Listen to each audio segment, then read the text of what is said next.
નમસ્કાર દર્શક મિત્રો, ગુજરાત બુલેટિનમાં આપનું સ્વાગત છે।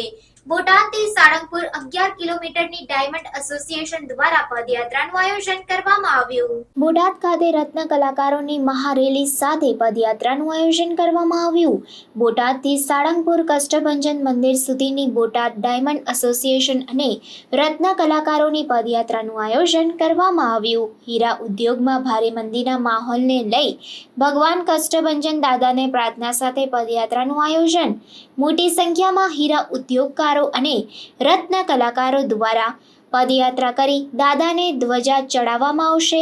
હીરા ઉદ્યોગમાં મંદીનું ગ્રહણ દૂર કરે દાદા પાસે તેવી પ્રાર્થના સાથે બોટાદથી સાળંગપુર સુધી પદયાત્રા સાથે રેલીનું આયોજન કરવામાં આવ્યું છે। સમગ્ર ગુજરાતમાં હીરા ઉદ્યોગમાં મંદીના માહોલમાંથી દાદા કષ્ટભંજન ઉગારે તેવી પ્રાર્થના સાથે પદયાત્રા સાથે ધ્વજા ચડાવવામાં આવશે।